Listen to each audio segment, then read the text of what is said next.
28페이지 개업공개사 등의 결격사유입니다.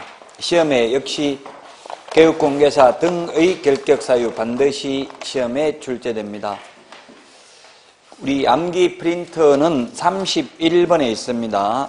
개업공개사 등의 결격사유.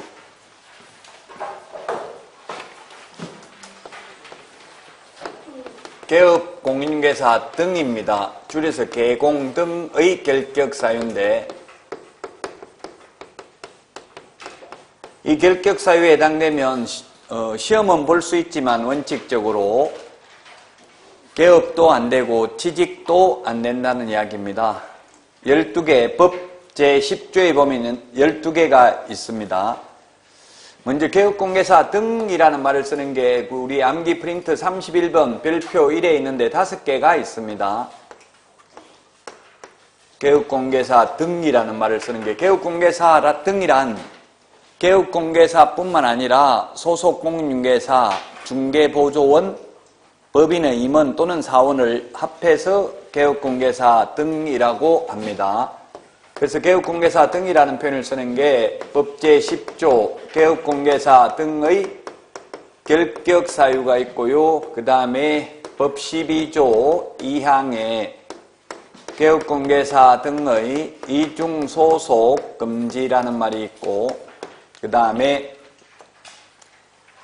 법 제29조 2항에 보면은 비밀준수 의무가 있고요. 비밀준수. 그 다음에 법 제33조 개업공개사 등의 금지행위가 있습니다. 개업공개사 등의 금지행위.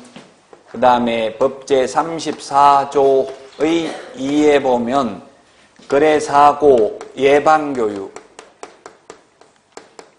거래사고 예방교육 대상이 개업공개사 등에게 해당되는 내용입니다.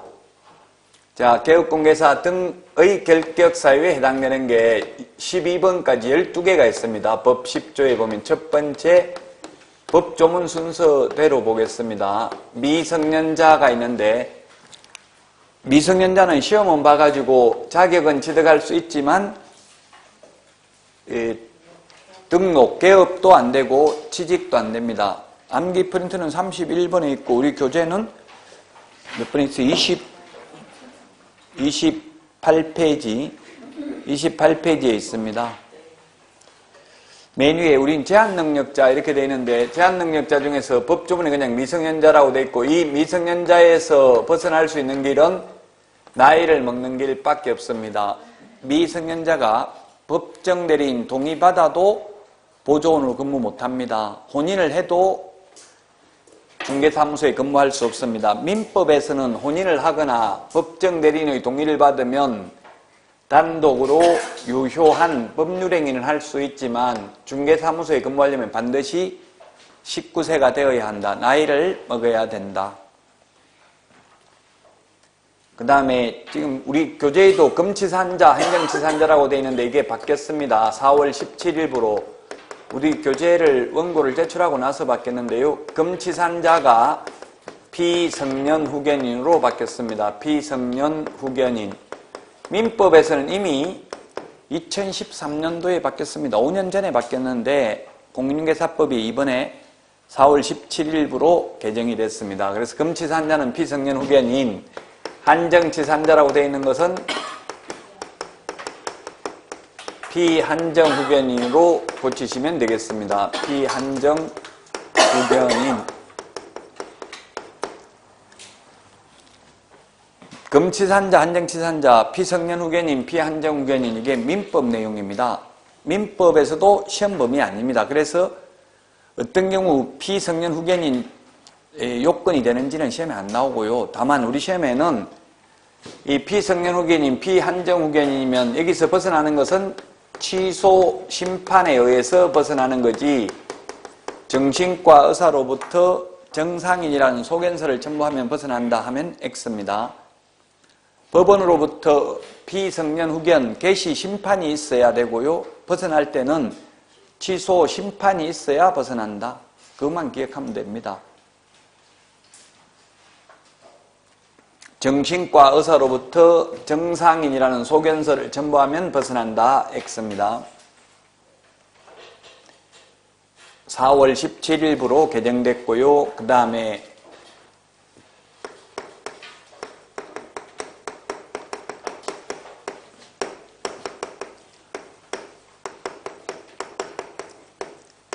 파산 선고를 받은 자는 복권 결정이 있어야 됩니다. 복권 결정이 있어야 된다.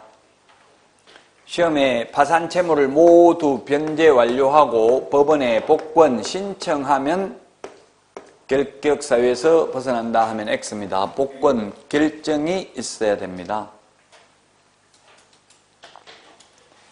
파산 선고도 이게 채무자 회생 및 파산에 관한 법률이니까 우리 시험 범위가 아닙니다. 어떤 경우 파산 선고하는지는 그냥 결론만 시험에 나와요. 미성년자는 나이 먹어야 벗어나고 피성년 후견인은 취소 심판이 있어야 벗어나고 파산 선고 받은 자는 복권 결정이 있어야 벗어난다. 그 다음에 금고 이상의 형을 선고받고 그 집행이 종료되거나 집행을 받지 아니하기로 확정된 후 3년 미경과자입니다. 첫 번째, 집행 종료가 있는데 집행 종료는 만기 석방되어도 3년 지나야 되고요. 만약에 가석방되면 남은 자녀 형기 플러스 3년 지나야 됩니다. 가석방이라는 건 가짜 석방입니다. 완전한 석방이 아니고. 그래서 그 오늘 문제 가석방되면 3년 지나면 벗어난다. 4번 문제 4번의 기억 4번의 기억 가석방된 날로부터 3년 지나면 결격사유에서 벗어난다. X죠? 4번의 기억 가석방인 경우는 완전한 석방이 아닙니다. 만약에 그래서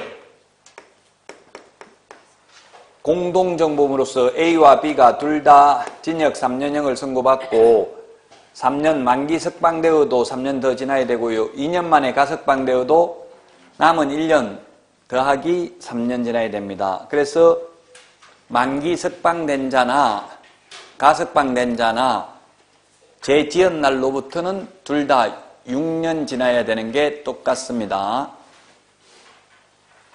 가석방된 날로부터 3년이 아니라 남은 자녀 형기 플러스 3년 지나야 됩니다.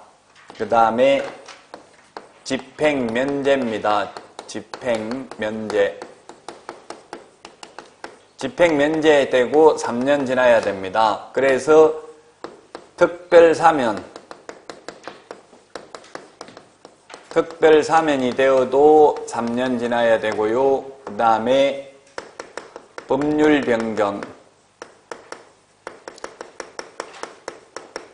변경되어서 더 이상 범죄에 해당되지 않으면 석방되겠죠. 예를 들면 옛날에는 혼인빙자 간음죄도 있었고요. 최근에는 혼인 간통죄도 폐지됐죠. 그럼 간통죄로 구속되어 있다가 법률이 변경되면 석방이 되어도 3년 더 지나야 됩니다. 그 다음에 형의 시효 완성. 형의 시효 완성도 3년 지나야 됩니다. 이게 다 형법 내용이니까 어려워요. 이런 용어들은 형법이니까 인터넷에 검색해보면 다 나오고요. 그냥 우리 시험에는 결론만 나온다. 특별사면은 3년 지나야 되지만 일반 사면은 즉시 벗어난다. 이 결론만 알면 되고요. 일반 사면, 특별사면 절차는 사면법에 있어요. 사면법은 우리 시험 범위가 아니란 이야기입니다. 형의 시효 완성은 3년 지나야 되는데 공소시효가 완성되면 이건 아예 처음부터 결격 사유가 아닙니다. 형의 시효라는 것은 확정 판결을 받고 시간이 경과된 경우를 말하고요. 공소시효는 재판에 회부되기 전에 일정한 시간이 경과된 경우입니다. 시효라는 것은 모두 시간이 경과됨에 따라서 나타나는 효력이 시효가 되겠습니다. 결론만 시험에 나온다. 특별사면은 3년 지나야 되고 일반사면은 즉시 벗어난다. 형의 시효 완성은 3년 지나야 되지만 공소시효가 완성되면 결격사유가 아니다. 자, 그 다음에 5번째 금고 이상의 집행유예 기간에 있는 자입니다.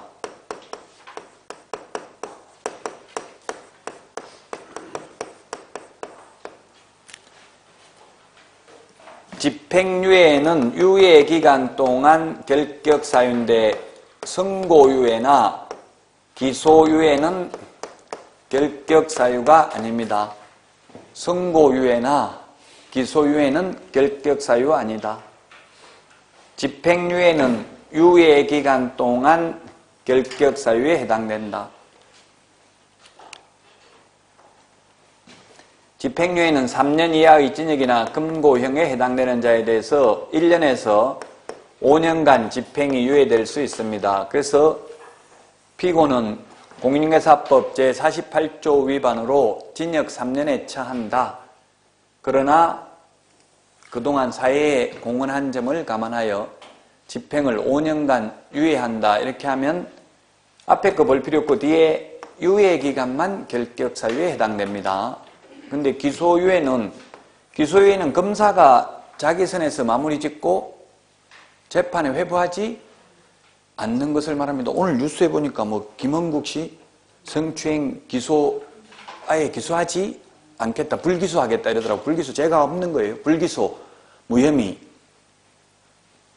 죄가 없다는 말은 꼭 그런 행동을 안 했다는 걸 입증하는 게 아니라 증거가 없으니까 유죄를 인정할 수 없다는 취지예요. 했는지 안 했는지는 당사자 말고는 아무도 알 수가 없어요. 어떤 분들은 이제 대부분에서 무죄 받으면 절대 그 사람은 그거 안 했다는 걸 입증하는 건 아니에요. 대부분에서 그런 말도 하더라고. 옛날에 주병진 같은 경우 무죄 받았거든요. 대부분에서. 왜냐면 피해자가 출석을 안 하니까 그냥 무죄 선고한 거예요. 재판에 회부했는데 판사가 선고를 유예하면 2년이 지나면 면소된 것으로 봅니다. 어쨌든 결론은 선고유예, 기소유예는 결격사유가 아니고 집행유예는 유예기간 동안 결격사유에 해당된다. 그 다음에 자격 취소되고 3년 미경과자 12개 중에서 12호까지 법 10조 중에서 요거 하나만 시험도 못 봅니다. 자격 취소되고 3년 미경과자는 시험도 볼 수 없다. 나머지는 시험은 다 볼 수 있습니다. 이건 자격 취소되고 3년 미경과자는 시험도 볼 수 없습니다.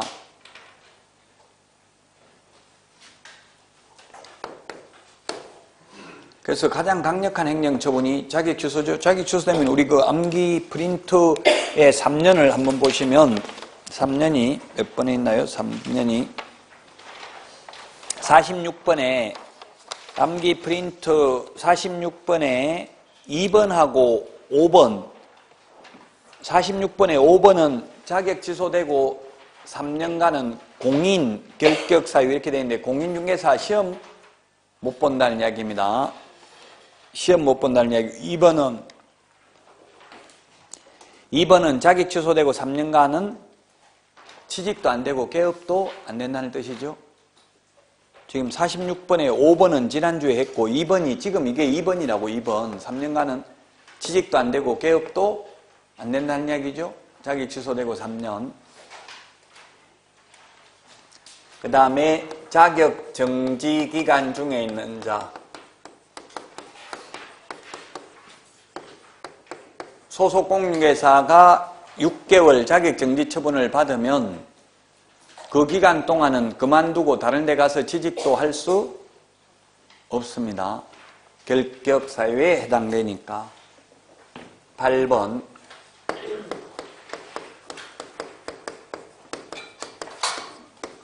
등록 취소되고 3년 미경과자입니다.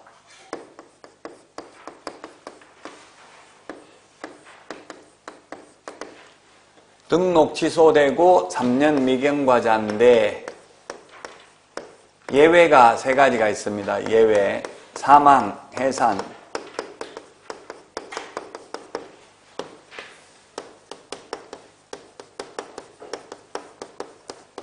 결격 사유. 그 다음에 등록 기준 미달.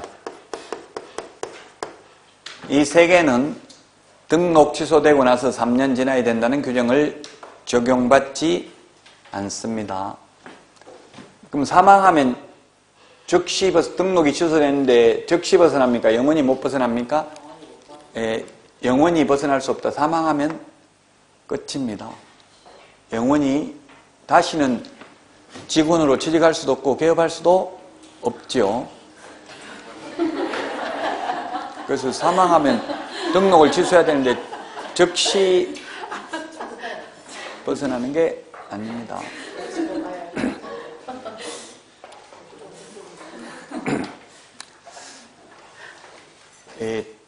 결격 사유에 해당되면 파산 선고받으면 등록 취소됩니다. 3년 지나도 벗어날 수 없고요. 복권이 돼야 벗어난다고요. 3년 안 돼도 복권 되면 벗어나고 3년이 지났다 하더라도 복권 안 되면 여전히 결격 사유에 해당된다는 이야기입니다. 등록 기준 미달. 오늘 법인의 경우 대표자는 공인중개사이어야 하며 대표자를 제외한 임원 또는 사원의 3분의 1 이상이 공인중개사이어야 하는데 만약에 등록 기준이 미달되어서 등록이 취소되었다면 다시 3년 지나지 않았다 하더라도 등록 기준만 갖추면 자격증 있는 사람만 3분의 1 갖추면 다시 등록할 수 있다는 이야기입니다. 그래서 등록 취소되고 3년 미경과자까지 받고요. 그 다음에 업무정지 기간 중에 있는 자.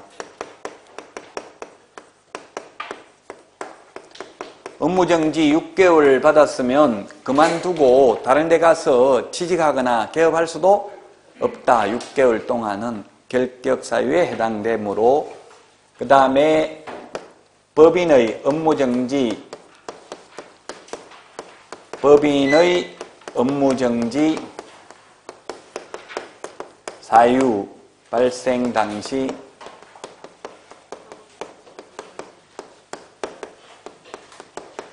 임원이 없던 자.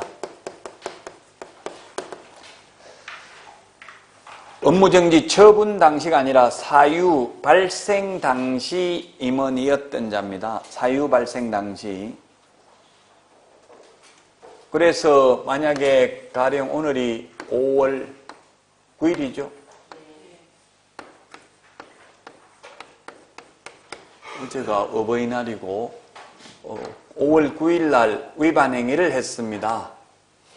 업무정지에 관련된 위반행위를 했고 업무정지에 해당되는 그 다음에 6월 9일 날 A라는 임원이 선임되었다.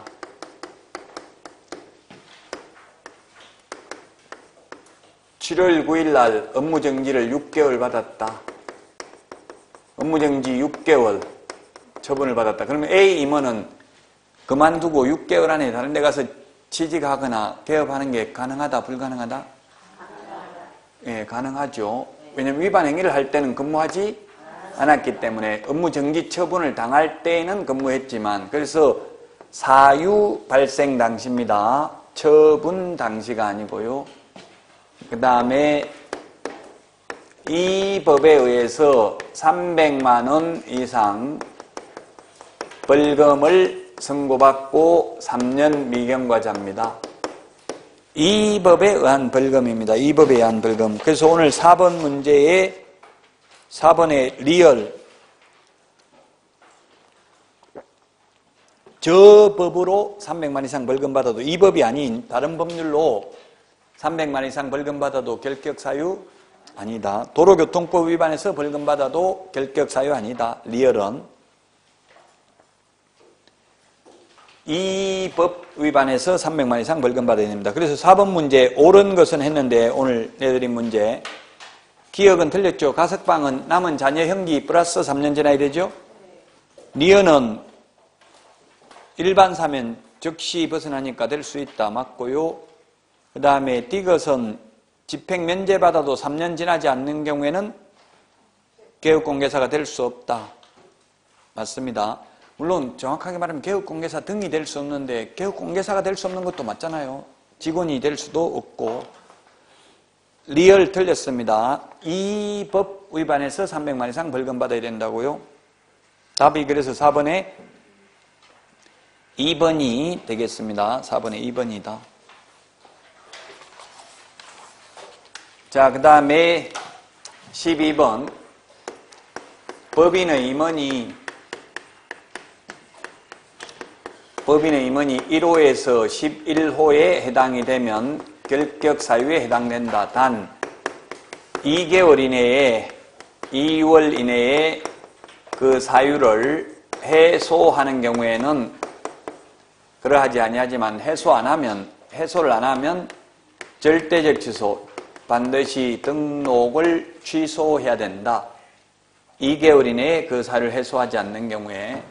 자, 결격사유 12가지를 봤는데요. 결격사유 효과입니다. 그럼 결격사유에 해당되면 어떻게 되냐면은 개업하기 전이라면 등록 전, 개업하기 전, 후로 나누어서 볼 수 있고 직원으로 고용되기 전후로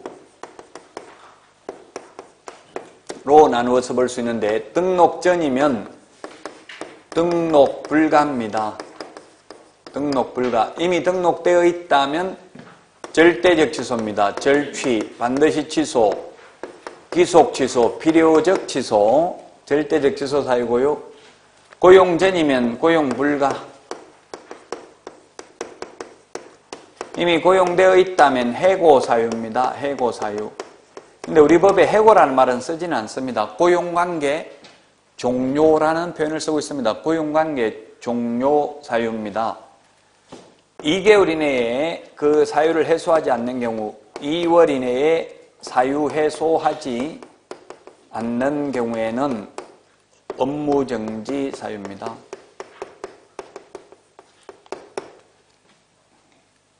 직원, 고용인이 결격사유에 해당되었는데 2개월 이내에 사유 해소 안 하면 업무정지. 임원이 결격사유에 해당되었는데 2개월 이내에 그 사유를 해소 안 하면 절대적 취소. 우리 암기 프린터 2개월이 몇 번 있어요? 2개월을 보시면 2개월이 38번에 1번, 2번 38번에 1번, 2번에 있죠? 암기 프린터 38번에 1번, 2번 지난주에 이거 프린터 새로 내드렸죠? 새로 안 받았어요? 지난주에 새로 내드리지 않았어요? 받고 싶은 사람만? 받고 싶은 사람만. 예, 물론 하기 싫은 사람 안 해도 되겠죠. 예, 근데 가급적이면 바뀐 거에다가 한번 귀찮아 하지 말고 옛날에 있는 거 손에 익어도 다시 한번 공부한다 생각하고 바뀐 데다가 옮겨 적어보는 것도 나쁘지 않아요. 그냥도 한번 적어보는 분들이 많은데 옛날에 보던 게 편해도 한번 새로 받은 데다 옮겨 적어도 됩니다. 31번 이런 거 바뀌었다고 했고요.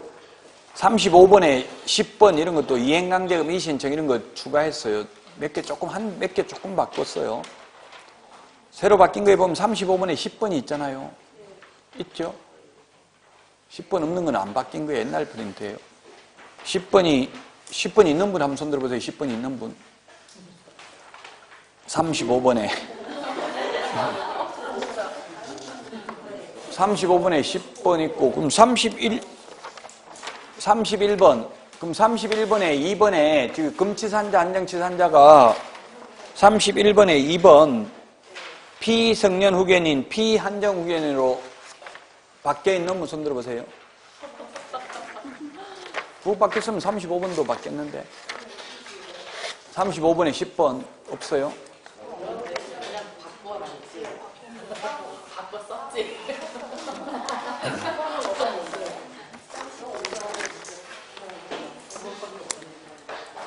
네, 편하신 대로 하세요. 뭐 제가 어떻게 다 성인인데 원래 나이 먹으면 남 말 잘 안 들어요. 내 맘대로 원래 해요. 이게 다 그렇더라고. 저도 고친다 해놓고 또 와이프하고 싸울 때는 다음부터 절대 안 그렇게 뭔지도 모르고 그냥 안 그런다 해놓고 또 뭐 잘못했는지도 모르고 잘못했다 해놓고 또 내나 그대로 된다 하더라고요. 하룻밤만 자고 나면.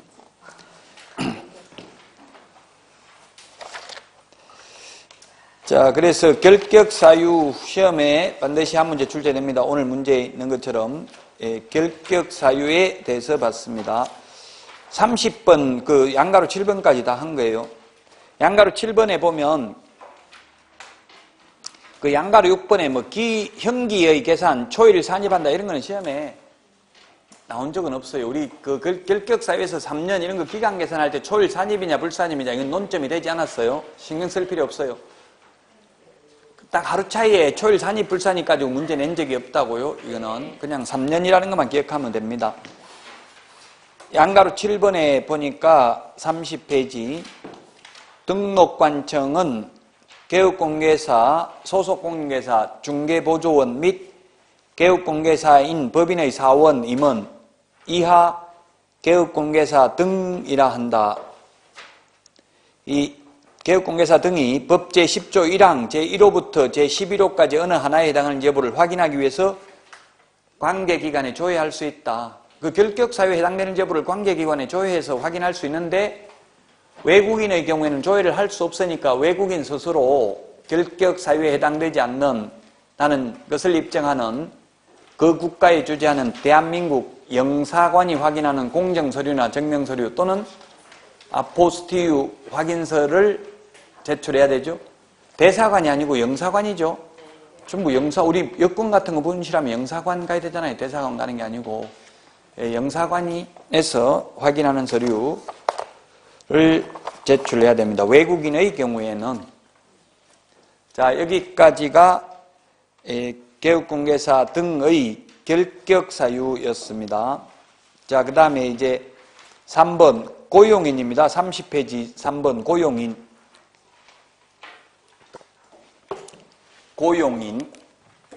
고용인은 옛날엔 사용인이라고 불렀습니다. 지금은 고용인, 반대는 고용자. 놈자자가 붙으면 사장, 사람 인자가 붙으면 직원입니다. 사장은 개업공개사입니다. 중개업에서 사장은 개업공개사. 고용인, 직원인데 직원은 자격증 따가지고 취직하면 소속공인중개사, 자격증 없이 취직하면 중개보조원이라고 하는데 현업에서는 고용인님, 소속공개사님, 보조원님 이렇게 부르는 거 한 번도 못 봤어요. 그냥 보통 실장 이렇게 부르고 실장님 이렇게 부르더라고요. 여자분은.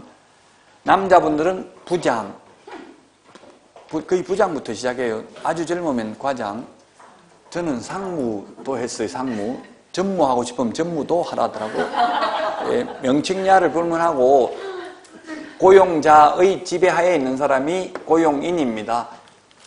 소속공개사의 용어정의에 보면 개업공개사에 소속된 공인중개사로서 중개 업무를 하거나 개업공개사의 중개 업무를 보조하는 자를 말합니다. 보조원은 공인중개사가 아닌 자로서 중개 업무는 안 되고 보조만 할 수 있다.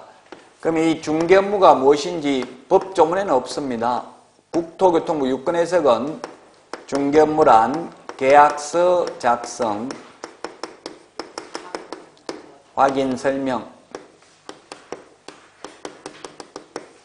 확인설명서 작성, 확인설명서 작성 이런 것들이 중개 업무에 해당된다 라고 해석하고 있습니다. 자, 이것 말고도 소속공개사와 중개보조원 차이 나는 게 많이 있는데요. 소공과 보조원 차이 나는 것 같은 점 좀 더 보면, 자, 소속공개사는 중개 업무를 할 수 있고 중개 업무를 했으면 서명 및 날인해야 됩니다. 중개보조원은 서명 및 날인할 의무가 없습니다. 의무는 없지만 개업공개사와 함께 서명 및 날인해도 위반은 아니다. 서명 및 날인하려면 아무도장이나 찍으면 안 되고 인장 등록을 해야 된다. 중개보조는 인장 등록 의무가 없습니다. 자, 그 다음에 같은 점 차이점을 보면 둘 다 개공 등은 똑같죠. 암기 프린트 31번. 둘 다 결격 사유에 해당되면 안 되는 게 똑같고요. 둘 다 이중소속 하면 안 되는 게 똑같습니다. 이중소속 안 되는 게 똑같습니다. 이중소속 가능하다는 뜻이 아니에요. 이중소속 금지되는 게 똑같다. 그 다음에 둘 다 비밀 준수해야 되는 게 똑같습니다. 그 다음에 둘 다 금지 행위하면 안 되는 게 똑같다. 그 다음에 둘 다 거래사고 예방교육 대상이 되는 것 똑같다. 근데 소속공개사 될 사람은 실무교육을 받아야 되지만 중개보조원 될 사람은 직무교육을 받아야 됩니다. 소속공개사는 2년에 한 번씩 연수교육을 받아야 됩니다. 보조원은 연수교육 대상이 아닙니다. 자, 그 다음에 또 그 차이점을 보면 소공, 보조원, 소속공개사는 그게 암기 프린트 31번에 별표 2에 있는데 전문직업인으로서 품위를 유지하고 신의성실, 공정중개를 해야 된다고 되어 있는데 보조원은 그러한 규정이 없습니다. 자, 그 다음에 둘 다 고용신고해야 됩니다. 업무 개시 전에 고용신고해야 되는 점 똑같고 고용관계 종료신고, 편의상 해고신고를 하겠습니다. 법조문에는 고용관계 종료신고 사후 10일 이내에 해야 되는 것 똑같습니다. 인원수 제한 없습니다. 10명을 고용해도 되고 1명도 고용 안 해도 됩니다. 고용하고 안 하고는 임의규정입니다. 소속공개사는 실거래가 신고서 제출을 대행할 수 있습니다. 보조원은 실거래가기 신고서 제출을 대행할 수 없습니다. 소속공개사는 자격정지라는 행정처분의 대상이 됩니다. 그러나 중개보조원은 행정처분 대상이 아닙니다. 둘 다 징역벌금, 잘못하면 행정형벌 대상이 되는 점은 똑같습니다.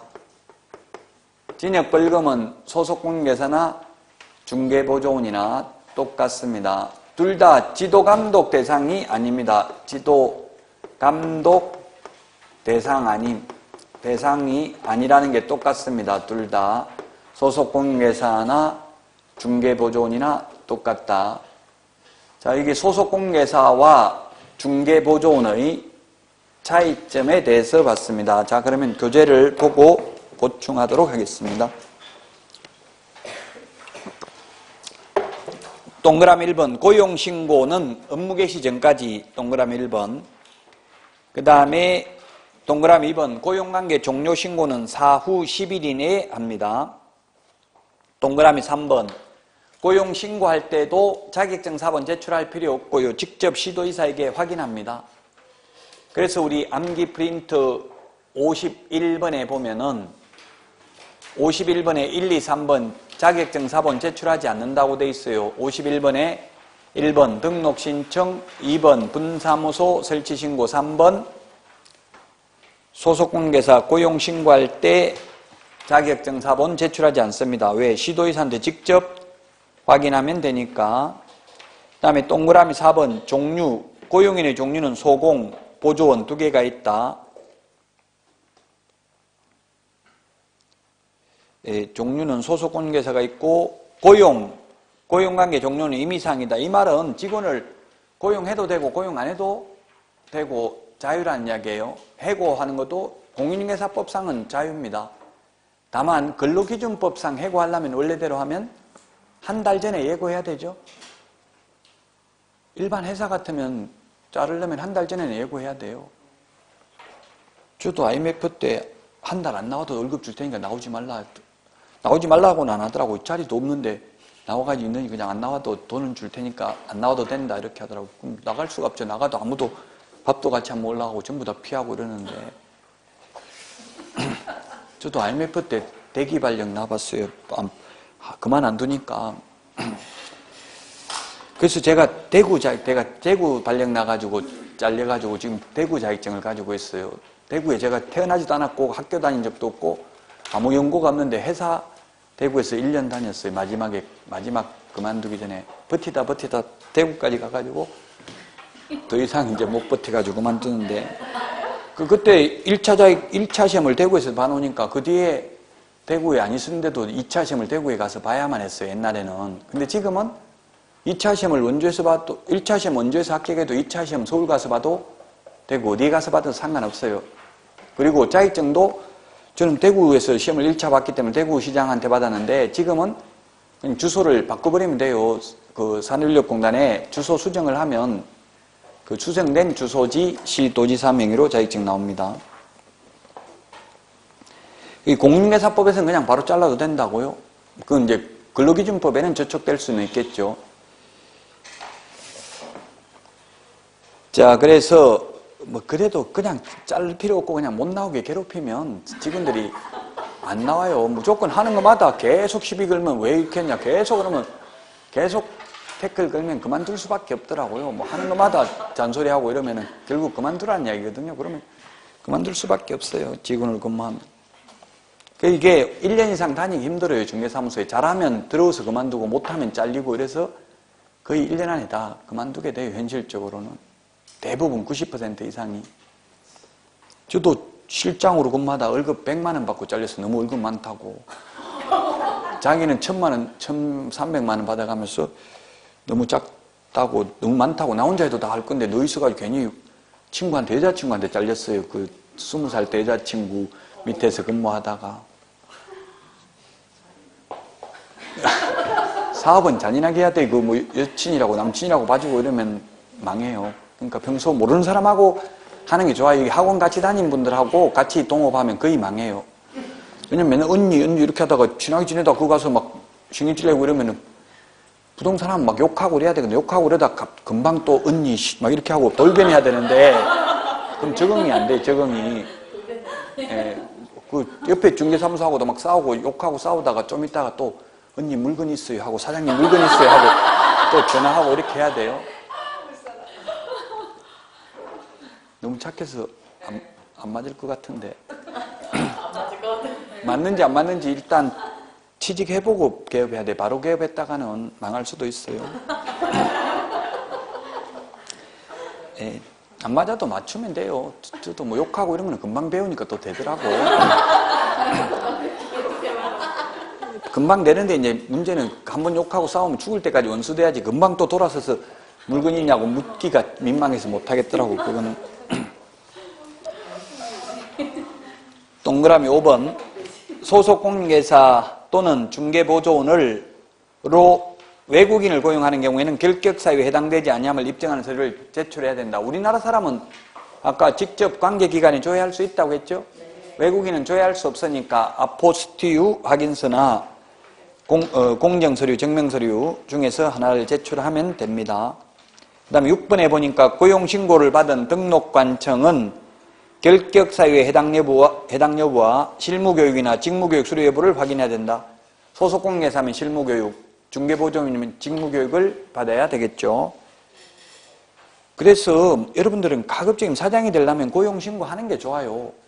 교도소 갔다 왔는지 우리는 알 수가 없잖아요. 근데 고용신고하면 그 관계기관을 조회해가지고 결격 사유에 해당되므로 고용 안 된다 이렇게 알려준다고요. 얼마나 좋아요. 그 무슨 조폭하고 근무하다가 맞을 수도 있는데 미리 알려주니까.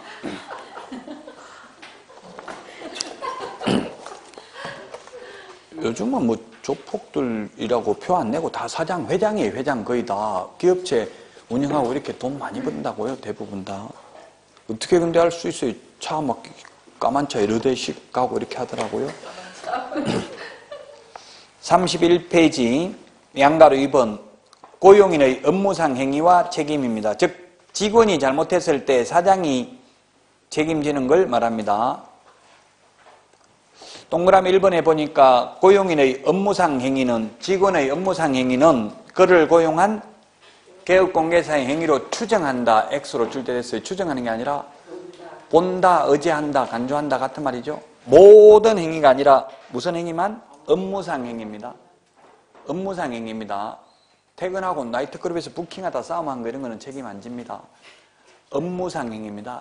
이게 업무상 행위인지 아닌지 이게 우리 법에 없어요, 규정이. 그래서 사회통념상 판단해야 된다. 업무상 행위인지 여부는. 판례는 실장이 그 매수인이 매도인에게 전달해달라고 실장한테 맡겨놓은 돈을 떼먹고 도망가면 그것도 업무상 행위로 보고 사장이 책임져야 된다는 게 판례예요. 그러니까 직원 지도 감독을 잘 해야 됩니다.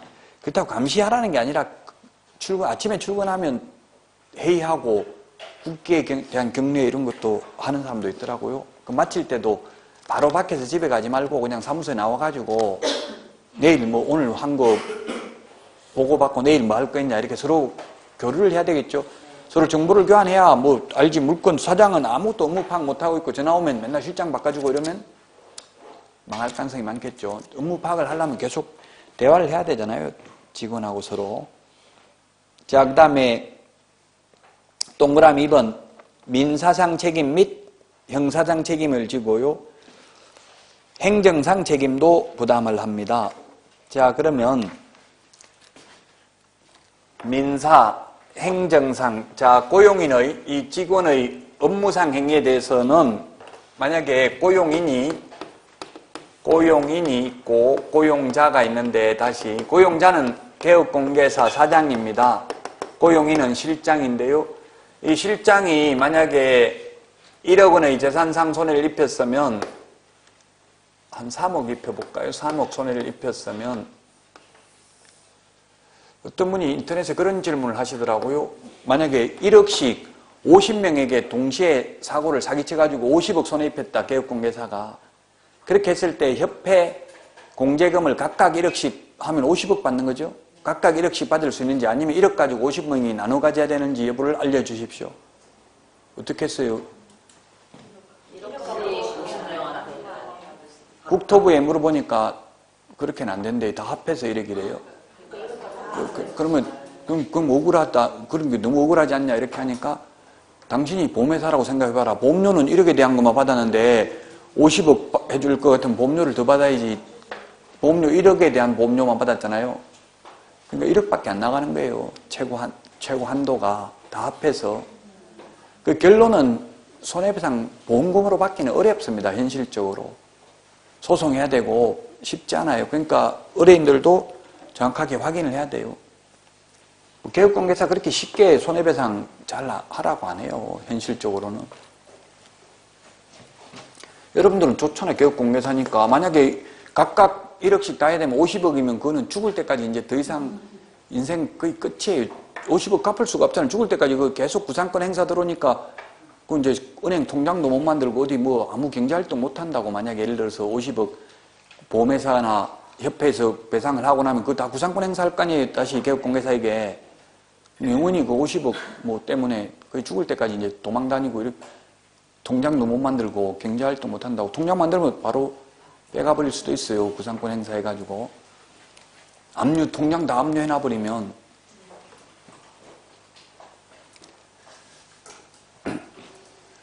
자, 어쨌든 이 직원이 3억의 손해를 입혔으면 직원에게 3억 청구할 수도 있고 사장에게 3억 청구할 수도 있다. 의뢰인은. 그렇다고 해서 손해가 3억 발생했는데 양쪽에 3억씩 받아서 6억 받을 수 있다는 뜻은 아닙니다. 현실적으로 개업공개사가 손해배상을 해줍니다. 현실적으로는 개업공개사 자기 돈 주는 게 아니라 보험회사에서 준다고요. 현실적으로 변호사들이 소송하는 거 보니까 개업공개사와 협회 공제조합을 공동피고로 해서 소송을 제기하더라고요. 보정이 가입돼 있으니까.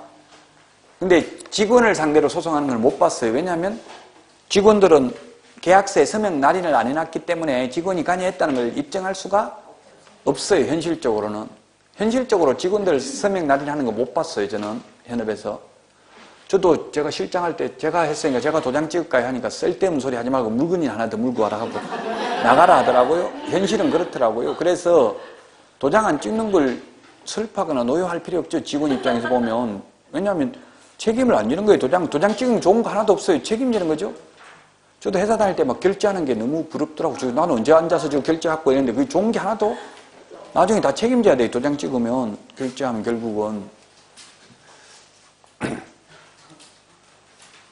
자, 그래서 이제 현실적으로는 보험회사에서 배상을 해주고 그러면 보험회사가 이제 개업공개사에게 구상권 행사하고 이런 형태로 됩니다. 근데 현실적으로 사무일 것 같으면 우리 보험가입이 1억밖에 안 돼 있으면 1억은 보험회사에서 배상해주고 나머지 2억은 개인 돈 가지고 물어내야 돼요, 현실적으로. 그러면 만약에 직원을 대신해서 사장이 배상을 했으면 구상권을 행사할 수 있습니다. 이론적으로는. 현실적으로는 거의 불가능입니다. 왜냐면 직원들 현실적으로 보면 직원들 심지어 주민등록 등본 이런 것도 안 받아놓은 사람도 많더라고. 그냥 아는 사람이 학원에 같이 여러분들 많이 다니는데 근무하라고 하면서 너 주민등록 등본 떼와라 이런 말 하기 어렵죠. 모르는 사람이면 안면 몰수하고 처음에 떼오라고 할 수 있는데 근무하다가 떼오라고 하면 나를 못 믿나 하고 싫어한다고. 그래서 모르는 사람하고 하는 게 좋다고요. 아무 인적사항도 몰라요. 도망가니까 이름도 가명 썼고 나중에 보니까 주민등록번호 이런 거 아무것도 모르니까 전혀 구상권 행사할 수가 없더라고요, 현실적으로는. 이론적으로는 구상권 행사할 수 있습니다. 구상권이라는 건 너가 갚아야 될 돈을 내가 대신 갚았으니 내가 갚은 돈을 돌려달라고 요구하는 게 구상권입니다. 두 사람 간에는 부진정 연대채무관계에 있습니다. 연대채무. 부진정 연대채무도 민법 용어입니다. 구상권도 민법 용어고요. 그래서 인터넷에 검색하면 나옵니다. 우리 시험에 이 용어가 뭔지 묻지 않아요. 그냥 이 단어 그냥 구상권 행사할 수 있다. 부진정 연대채무관계에 있다. 이것만 기억하면 돼요. 쉽게 말하면 좀 어려운 말인데 이게 진정으로 연대보증 서지 않았지만 연대보증 선고와 비슷한 책임을 부담한다고 보시면 돼요. 직원 고용하면서 내가 연대보증 서줄게 이런 말을 안 했지만 직원이 잘못하면 사장이 손해배상을 해야 된다. 자, 그래서 고용자 책임에는 민사 책임이 있고 행정상 책임이 있고 형사 책임이 있다. 형사 책임이. 민사, 행정상 책임은 직원이 잘못하면 사장이 무과실 책임이고요. 형사 책임은 과실 책임이다. 자, 그러면 무과실 책임, 과실 책임 뭐가 더 무거운 책임입니까?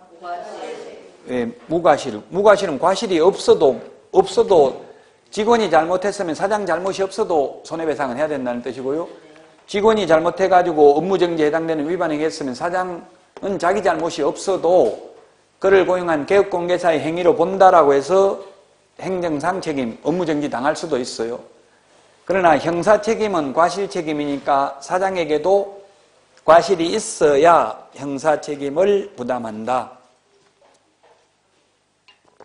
31페이지 그게 양가로 리얼에 보면 양벌규정이라고 되어 있습니다. 양벌규정은 양쪽을 다 벌한다 이 말이죠. 직원이 잘못했는데 사장까지도 벌하는 게 양벌규정입니다. 자, 양벌규정은 뒤에 가면 다시 나옵니다만은 소속 공인중개사나 중개보조원, 법인의 임원 또는 사원이 법 제48조 행정형벌에 해당하는 경우, 즉 3년 이하의 징역이나 3천만 원 이하의 벌금 또는 1년 이하의 징역이나 1천만 원 이하의 벌금이 49조죠. 이 48조 또는 49조 이걸 묶어서 행정형벌이라고 합니다. 행정형벌에 해당되는 위반 행위를 한 때에는 그 행위자를 벌한 외에 그 개업공개사에 대해서도 해당 조에 규정된 벌금형을 과한다. 직원 잘못으로 사장이 징역 가는 일은 없다. 벌금형을 과한다. 다만 이게 과실 책임입니다. 다만 그 개업공개사가 그 위반 행위를 방지하기 위하여 해당 업무에 관하여 상당한 주의와 감독을 게을리하지 아니한 경우에는 그러하지 아니하다. 즉 과실이 없으면 양벌규정에 의해서 벌금을 받지 않는다 이 말이죠. 그래서 형사 책임만 과실 책임입니다. 형사 책임, 예를 들어서 직원 때문에 내가 벌금 냈다고 직원한테 너 때문에 벌금 냈으니까 벌금 구상권 행사할 수 있어요? 없어요? 그건 안 돼요. 민사상 손해배상한 것만 구상권 행사할 수 있고 직원 때문에 벌금 냈다고 벌금을 구상권 행사할 수는 없습니다. 32페이지까지 했고요. 4번 업무의 범위부터는 쉬었다가 하도록 하겠습니다. 문제 특히 맨 마지막에 있는 거는 진도와 상관없는 거예요. 맨 마지막 12번이 가장 중요할 수 있어요. 오늘 상가금융대처보호법 개정된 거 그 표 해설이 있으니까 한번 보시고 문제 좀 풀어보십시오. 전부 다 풀어보십시오. 이제 쉬었다가 하겠습니다.